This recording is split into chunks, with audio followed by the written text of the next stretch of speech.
There once lived a king and a queen, as many a one has been. They were long married and had no children. But at last a baby boy came to the queen, when the king was away in the far countries. The queen would not christen the boy till the king came back, and she said, "We will just call him Nix Nought Nothing until his father comes home." But it was long before he came home, and the boy had grown a nice little laddie. At length the king was on his way back, but he had a big river to cross, and there was a whirlpool, but he could not get over the water. But a giant came up to him and said, "I'll carry you over." But the king said, "What's your pay?" "Oh, give me Nix Nought Nothing, and I will carry you over the water on my back." The king had never heard that his son was called Nix Nought Nothing, and so he said, "Oh, I'll give you that and my thanks into the bargain." When the king got home again, he was very happy to see his wife again, and his young son. She told him that she had not given the child any name, but just Nix Nought Nothing, until he should come home again himself. The poor king was in a terrible case. He said, "What have I done?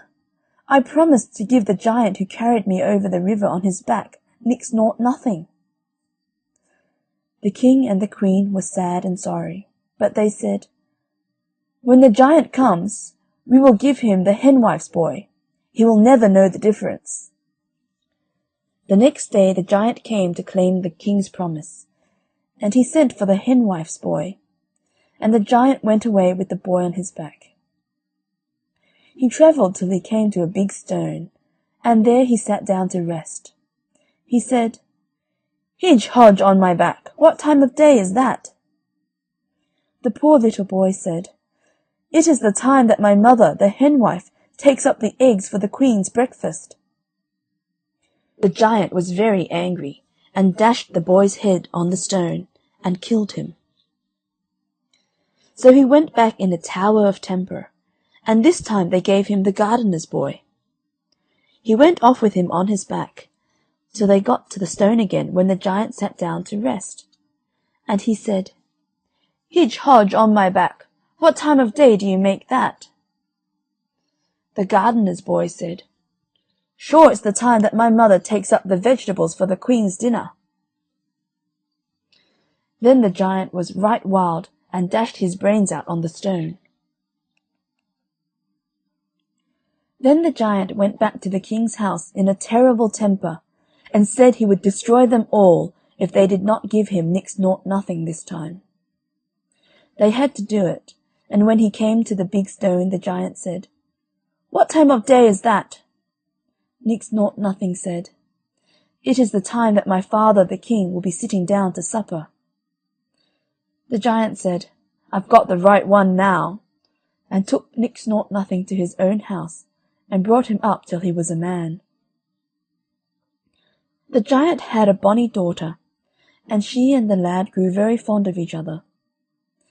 The giant said one day to Nix Nought Nothing, "I've work for you tomorrow. There is a stable 7 miles long and 7 miles broad, and it has not been cleaned for 7 years, and you must clean it tomorrow, or I will have you for my supper." The giant's daughter went out next morning with the lad's breakfast, and found him in a terrible state, for always, as he cleaned out a bit, it just fell in again.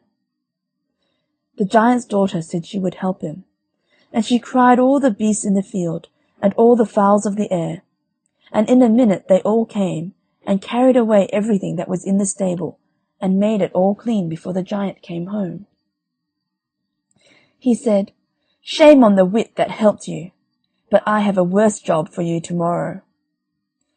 Then he said to Nix Nought Nothing, "There's a lake 7 miles long, and 7 miles deep, and 7 miles broad, and you must drain it tomorrow by nightfall, or else I'll have you for my supper."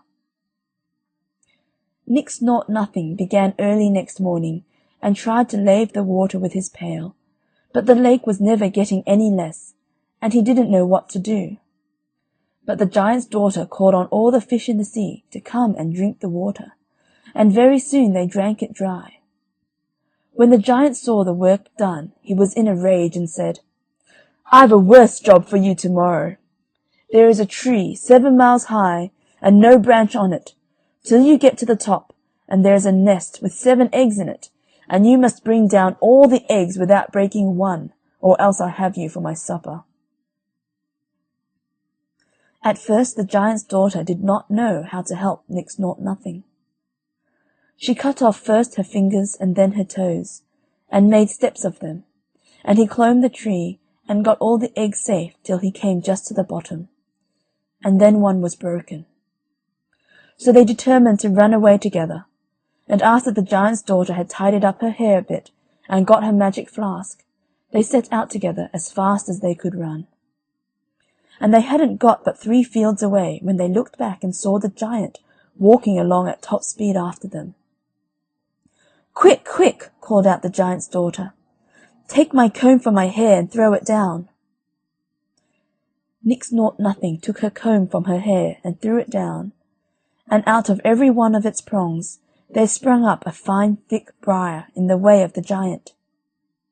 You may be sure it took him a long time to work his way through the briar bush, and by the time he was well through, Nix Nought Nothing and his sweetheart had run on a tidy step away from him.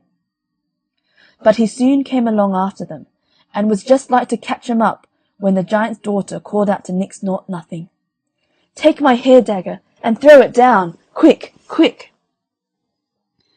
So Nix Nought Nothing threw down the hair dagger, and out of it grew as quick as lightning a thick hedge of sharp razors placed criss-cross. The giant had to tread very cautiously to get through all this, and meanwhile the young lovers ran on and on and on, till they were nearly out of sight.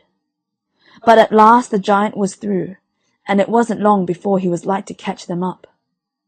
But just as he was stretching out his hand to catch Nix Nought Nothing, his daughter took out her magic flask and dashed it on the ground.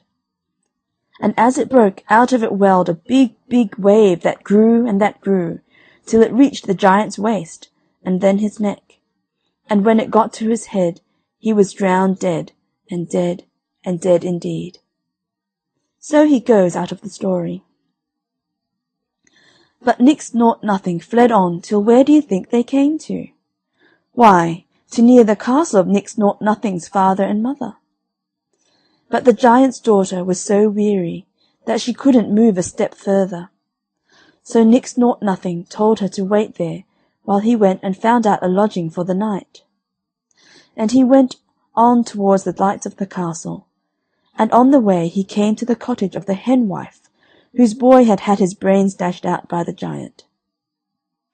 Now she knew Nix Nought Nothing in a moment, and hated him because he was the cause of her son's death.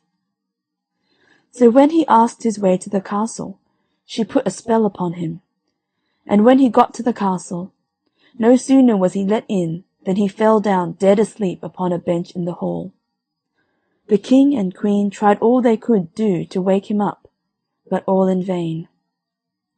So the king promised that if any lady could wake him up, she should marry him.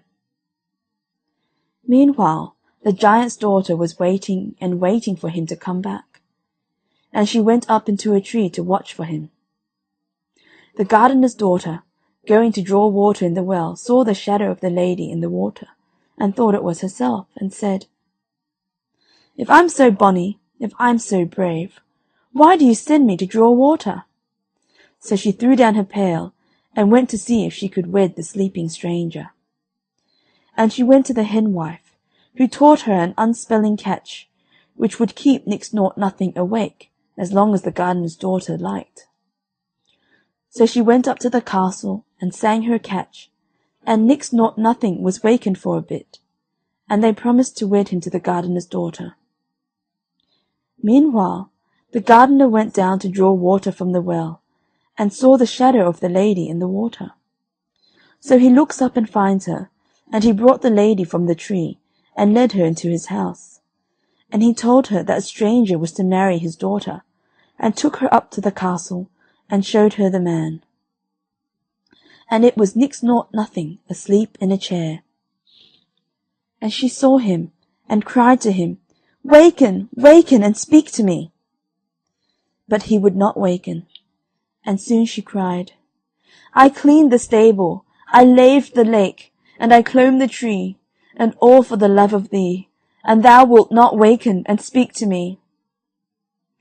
The king and the queen heard this, and came to the bonny young lady, and she said, "I cannot get Nix Nought Nothing to speak to me for all that I can do."